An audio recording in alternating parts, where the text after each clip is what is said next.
ৰাম নাৰায়ণ ৰাম।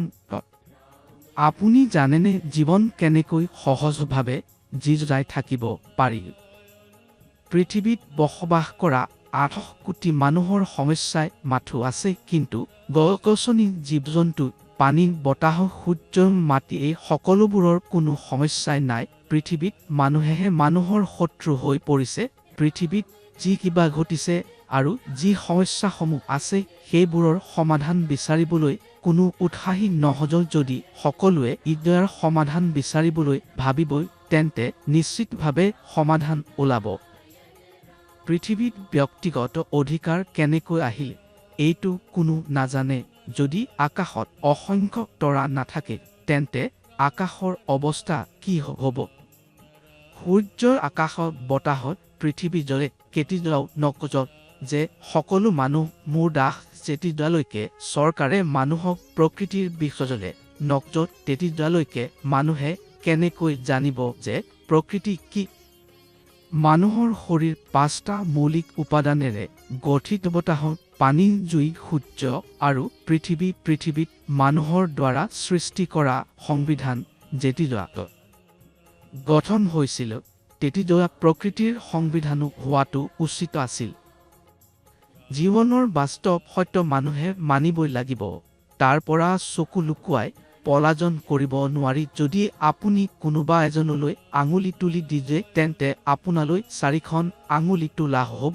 এইটো অৰ্থ এই যে প্ৰথমে নিজকে সংশোধন কৰাটো অত্যন্ত প্ৰয়োজনীয়। যদি আমি নিজৰ বিবেকৰ কথা শুনো তেন্তে সকলো ভাল হ'ব। মানুহে সৃষ্টি কৰা সংবিধান আমি দেখিবলৈ নোৱাৰো, কিন্তু প্ৰকৃতিৰ সংবিধান আমি অনুভৱ কৰিব পাৰোঁ। যেতিয়ালৈকে পৃথিৱী সৃষ্টি হৈছে তেতিয়ালৈকে পৃথিৱীৰ সমস্যাৰ কোনো সমাধান হোৱা নাই।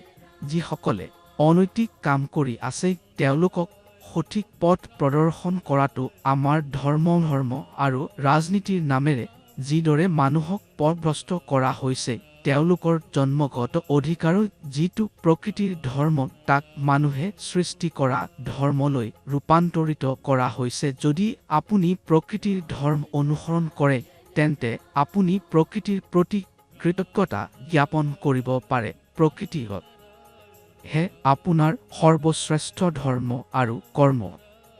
আপুনি অলপ শান্তভাৱে বহি ভাবক, আপুনি প্ৰকৃতিৰ পৰা কি কি পাইছে? যদি আপুনি প্ৰকৃতিৰ ধৰ্ম অনুসৰণ কৰে তেন্তে আপুনি কি লাভ কৰিছে আৰু কি লাভ কৰা নাই সেইটো বুজিবলৈ আপোনাৰ সংযম নালাগিব। প্ৰকৃতিক সহজে কোনো বুজাই দিব নোৱাৰে।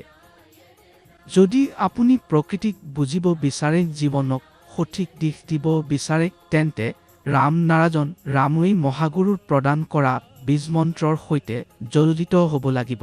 এই মন্ত্ৰই আপোনাক জীৱনৰ সঠিক পথ প্ৰদৰ্শন কৰে।